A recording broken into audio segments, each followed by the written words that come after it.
Sup, you beautiful bastards? Hope you're having a fantastic Thursday. Welcome back to the Philip DeFranco Show, and let's just jump into it. And the first thing I want to talk about today, by far one of the most requested stories of the day, is the crazy situation around Michael Bennett. Bennett, if you don't know, is a defensive end for the Seattle Seahawks, but this story is not about sports. On Wednesday, Michael posted a letter on Twitter called Dear World, and it detailed what he said happened to him as he was heading back to his hotel after the Mayweather-McGregor fight on August 26th. And according to his letter, as he was walking back, he and hundreds of others heard what sounded like gunshots and they ran for safety. And Bennett then says, Las Vegas police officers singled me out and pointed their guns at me for doing nothing more than simply being a black man in the wrong place at the wrong time. A police officer ordered me to get on the ground. As I laid on the ground, complying with his commands not to move, he placed his gun near my head and warned me that if I moved, he would, quote, blow my fucking head off. Terrified and confused by what was taking place, a second officer came over and forcefully jammed his knee into my back, making it difficult for me to breathe. They then cinched the handcuffs on my wrist so tight that my fingers went numb, saying he thought, I'm going to die for no other reason than I am black and my skin color is somehow a threat. Bennett says he asked, what did he do wrong? They tell him to shut up. They put him in the back of a police car. And he says he was there until, quote, they apparently realized I was not a thug, a common criminal, or ordinary black man, but Michael Bennett, a famous professional football player. He then said that standing up for justice was the right thing to do, saying this fact is unequivocally, without question, why before every game I sit during the national anthem, because equality doesn't live in this country. And no matter how much money you make, what job title you have, or how much you give, when you are seen as an N-word, you will be treated that way. Adding he's hired a civil rights attorney to look at his current options. Now, as of recording this video, 2 videos have been released so far from this incident. Now, the first video was released by TMZ Sports, and this specific video doesn't confirm or take away much from the claims. We simply see Bennett being arrested and claiming that he's innocent. I wasn't doing nothing, man. They told us to get out. Everybody ran. Okay, man. Just come together. So there's that, but then the other video that's out right now is actually police body cam footage. And this was released by the Las Vegas Metropolitan Police Department when they were briefing the media. And we'll get to that body cam footage in a second, but let's go through the event according to the police. And so this is how Under Sheriff Kevin McMahill described the incident. An active shooter call came into the LVMPD Communications Center that originated outside of the Dre's nightclub at the Cromwell. As officers entered the casino floor, they were met with large groups of people running for cover, laying on the ground hiding, and people screaming. As they moved towards the nightclub, an individual later identified as Bennett was seen crouched down behind a gaming machine as the officers approached. Once Bennett was in the officer's view, he quickly ran out of the south doors, jumped over a wall onto Flamingo Road East of Las Vegas Boulevard into traffic. Due to Bennett's actions and the information the officers had at the time, they believed Bennett may have been involved in the shooting, and they gave chase. And then he showed the body cam footage, which does not show the actual officer arresting Bennett. We do hear the police say one running, and then we later see part of the arrest from a slightly different angle. And so this is where we get the closest evidence to a gun being held to the back of Bennett. He's putting his hands behind his back. We really can't hear anything. Now, a big question you might have is, why are we getting this body cam footage? Would it not make more sense to have the body cam footage of the person that actually arrested Bennett? Police have said that they have at least 126 videos that they have to review of this incident. But, and you're gonna love this, for whatever reason, the officer accused of threatening Bennett either didn't have a body camera or had it and didn't turn it on. What are the odds? How weird. Now, what I will say is, all of us will most likely get a better idea of this situation once the police go through all of this footage. And that said, because it doesn't appear that there's going to be any body cam footage from the arresting officer, it seems far less likely we're going to definitively know what the police officer said or did not say. But also, personally, when I look at these 2 videos and I also listen to the undersheriff talk, he explains the situation. He describes everyone else as people who are hiding or trying to run to safety. He also then describes Bennett crouching behind a game machine like everyone else. And we see in the video when he's being arrested, he says, I was running for safety. It appears and sounds like he did what pretty much everyone else was doing. And so to me, at the very least, this seems like an unjust arrest. Now, is it an example of the more serious accusations that this was racial profiling, that this was just racist cops? I don't know. I do think it is kind of funny, though, that the undersheriff pointed out that these weren't white cops. It's also important for me to note to you,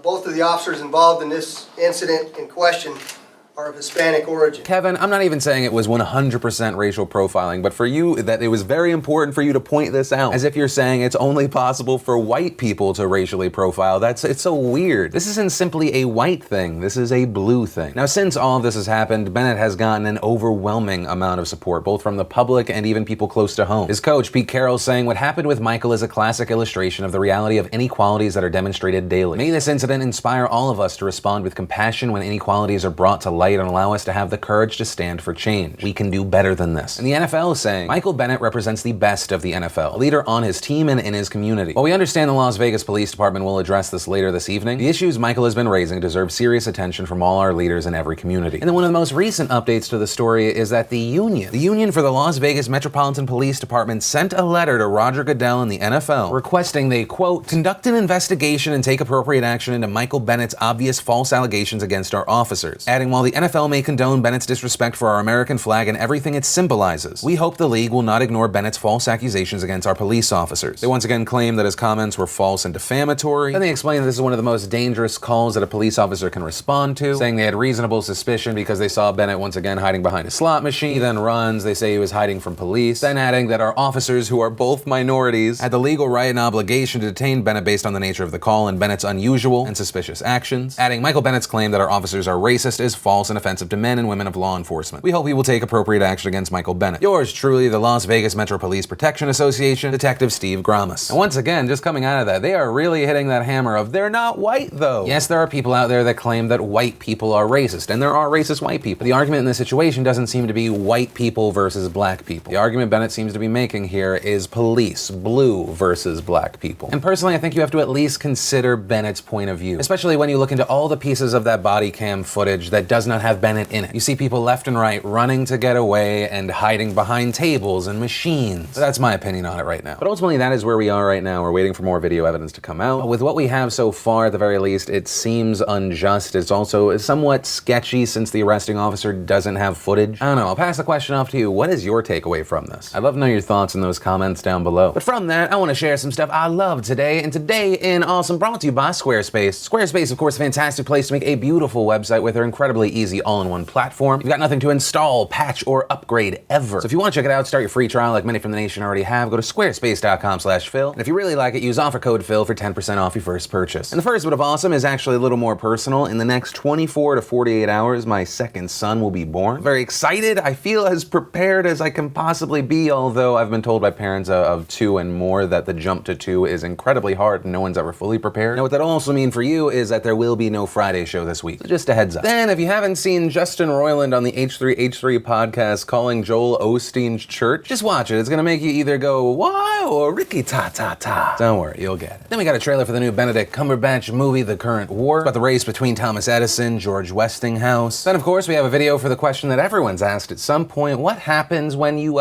bring the sun to the earth? Then we had Henry Rollins on Hot Ones. And if you want to see the full versions of everything I just shared, the secret link of the day, anything at all, links as always are in the description down below. And then let's talk about Hurricane Irma. But before we talk about the devastation and what could be coming for the continental United States, let's talk about some of the scandal and scrutiny we saw coming out of Florida yesterday. Yesterday, the Polk County Sheriff Twitter announced that they would be checking IDs for people going to shelters for Hurricane Irma. Sheriff Grady Judd tweeting, if you go to a shelter for Irma, be advised, sworn Leos will be at every shelter checking IDs. Sex offenders/predators will not be allowed. We cannot and we will not have innocent children in a shelter with sexual offenders and predators, period. If you go to a shelter for Irma and you have a warrant, we'll gladly escort you to the safe and secure shelter called the Polk County Jail. Adding, if you have a warrant, turn yourself into the jail. It's a secure shelter. And the reaction to this was pretty mixed, and it kind of makes sense because the sheriff hit on 2 notes: sex offenders and people with warrants. Some of those that were happy saying, thank you for putting Americans first. God bless y'all. Everyone should have their ID with them at all times. I do no excuse. If you're a prior sex offender of children, you have no right to be close to kids. And you also have people that are upset by this, saying that this was a public safety risk. Some tweeting, did you just publish your intent to abuse human rights? And others saying people are under no obligation to ID themselves in a public setting. Florida Rep. Carlos Smith seemed to think that this was an attack on undocumented immigrants, saying the message has been received by the 18,000 undocumented persons in Polk County. This is not the message we need to be sending out with a disaster upon us. And we also saw the ACLU saying that this was dangerous, tweeting, saying most people with outstanding warrants are dealing with low-level and non-violent offenses and pose no risk to others in a shelter. Sheriff Judd's threatening tweets send out the message that these individuals must choose between facing a natural disaster without aid and shelter or going to jail over things like unpaid traffic tickets. This will endanger not only the lives of those who avoid shelters, but also the lives of the first responders under Sheriff Judd's charge who will have to rescue the people he just told to stay in harm's way. But as of right now, it appears that the Polk County Sheriff's Office is sticking to this. Their spokesman, Carrie Hortzman, saying that there's an obligation for law enforcement to arrest anyone with an active warrant, but also saying this will not affect anyone that is an undocumented immigrant, saying we aren't sitting there looking for people to arrest. We are sitting there to keep people safe. And I have to say, the whole situation leaves me a little bit confused. You have this office saying they are going to ID people, but if you're an undocumented immigrant, we're not there to try and arrest you. So if you have someone that doesn't have a valid valid ID and they say, well, I'm an undocumented immigrant. Couldn't the people with outstanding warrants just do the same thing and say, I don't have any paperwork? Don't mind me, I definitely don't have any outstanding warrants and I'm definitely not on the sex offenders list. Also, on the note of child molesters being allowed or not being allowed into a shelter, I'm definitely all for them not being allowed into a shelter. I know it's heartless, but if you're a convicted child molester, let's give you a seat on the beach, I think. It'll be a fun social experiment. But then for the people with active warrants, and as the ACLU said, most of those people, they're very minor. Obviously, if there is a warrant out for someone, I want the police to be able to get them. But if these people with warrants out for non-violent offenses are scared to go to a shelter because they're like, I'm just gonna get arrested, maybe I should just board up my windows, hope for the best, stay home, and then later that's just another person that first responders are gonna have to try and save. It kind of brings up that topic we've talked about in the past. Do natural disasters in some way halt or put a hold on what we do in normal society until it's over? Like there's a guy with a warrant because he hasn't paid parking tickets, he gets to the shelter, it's fine, and then when it's over, he gets like a 2-minute head start, and then police can go after him. Also, after just hearing those words come out of my mouth, I think we just came up with a new game show. We'll call it Head Start. Or not, but I do want to pass that question off to you. What do you think should happen here? It's not a simple situation, it's not a clean situation, but I'd love to know your thoughts. But with all of that said, let's talk about what Irma has done so far. And to be blunt, this is off to a bad start. The first thing is it's one of the strongest hurricanes ever recorded. It has maintained a Category 5 status and it has maintained winds at times of 185 miles per hour. And yesterday it hit the small island country of Barbuda. And the video and pictures of the damage there is shocking. The Prime Minister Gaston Brown telling a local news station that upwards to 95% of Barbuda's buildings have been heavily damaged or destroyed. Brown also saying he thinks the repairs will take months to years and be around $100 million. And just looking at all the video coming out from there, I do not doubt it. Irma also hit Anguilla, which is an overseas British territory. They had infrastructure damage and one confirmed death. But there's also been criticism about what happened in Anguilla, specifically that the United Kingdom's response to the disaster has been too slow. MP Sharma tweeting, real concern that UK government is not doing enough to protect British overseas territory citizens. Then next in the path we had St. Martin and St. Bart's. In quotes from a top local official by the name of Daniel Gibbs, it does not seem good. Daniel Gibbs saying, I have sick people to evacuate, I have a population to evacuate because I don't know where I can shelter them. Saying it's an enormous catastrophe, 95% of the island is destroyed, I'm in shock, it's frightening. And as of right now, there are reported deaths, but depending on the sources, they range between 4 and 8. But of course, this is a developing situation, that number still may change. And also, while many are understandably worried that Irma is going to hit Florida, it's not going to be the first U.S. territory hit by Irma. The U.S. Virgin Islands and Puerto Rico have already been damaged by the storm. President Trump, in addition to Florida, has also declared a state of emergency in the U.S. Virgin Islands and Puerto Rico. And Puerto Rico was hit by the edge of the hurricane, so they didn't get the worst, but there was still a ton of damage. Right now, they're saying there's over 1 million people on the island without electricity. And officials think it could take months to return full power throughout the island. Now, at this point, I think it's important to point out the difference between Irma and Harvey, because Irma is a different kind of monster. As of recording this video, Irma is still a Category 5 hurricane maintaining winds of 175 miles per hour. And so to compare, Hurricane Harvey had gusts of 132 miles per hour, but sustained speeds much lower. So that also means that in Irma, while we have sustained speeds of 175, we're also going to see gusts in excess of 200. Then outside of wind speed, you have to talk about rainfall. And that is where Harvey was much worse. While both have extreme rainfall, Harvey had much more. So obviously each place it hits is going to be different, but it seems like you would have less flooding with Irma, but far more wind damage. But as far as where it's going to hit in the continental United States, the projections are a little all over the place. As of the time this video first goes out, most likely Irma will be hitting Turks and Caicos. There are projections it's going to hit parts of Cuba, the Bahamas, Florida, it might even go up to the Carolinas. And the National Weather Service is speculating that Irma will hit US mainland as of Saturday. But there's also the speculation that might no longer be a Category 5 hurricane by the time it hits. This because when storms hit larger land masses like, let's say, Cuba, it should slow it down some and possibly down to a Category 4. But that said, still a Category 4 hurricane is something to be scared of. But of course, the US has begun preparations for landfall in Florida. Florida Governor Rick Scott has plans to call up 7,000 National Guard troops by Friday. Also, the Florida Keys are under a mandatory evacuation order, and if you are there, you are watching me, please listen to them. I mean, it's scary. When Governor Scott was telling people to listen to local officials, evacuate if they say evacuate, he warned the storm surge can kill you. It's likely to surge enough to cover whole houses. So please do not take it lightly if you are in affected areas. I know it's Florida. I lived there for a while. I know all about hurricane parties. They're telling you to evacuate, make a plan, and get the hell out of there. But even after all of that with Irma, the situation might not be over. Right now, there are 2 more storms in the Caribbean. You've got Katia near Veracruz, Mexico. It's expected to eventually make landfall. Also, you've got Hurricane Jose in the Atlantic, reportedly gaining strength. The National Hurricane Center saying by Friday it's expected to be a major hurricane. And Anguilla and Barbuda, who we just talked about being smacked by Irma, they've now had to issue a hurricane watch for Jose. And Anguilla and Barbuda, who we just talked about getting slammed by Irma, I can't even imagine how scary that is. My heart and my thoughts go out to all those affected by this. Please stay safe out there. And that's actually where I'm going to end today's show. And remember, if you liked this video, you like what I try and do on this channel, hit that like button. If you're new here, hit that subscribe button. Also, if you missed yesterday's Philip DeFranco show, you can click or tap right there to watch that. There's some crazy stories stories in that one. Also, if you want to watch the newest behind-the-scenes vlog, click or tap right there. But that said, of course, as always, my name's Philip DeFranco. You've just been filled in. I love yo faces, and I'll see you soon.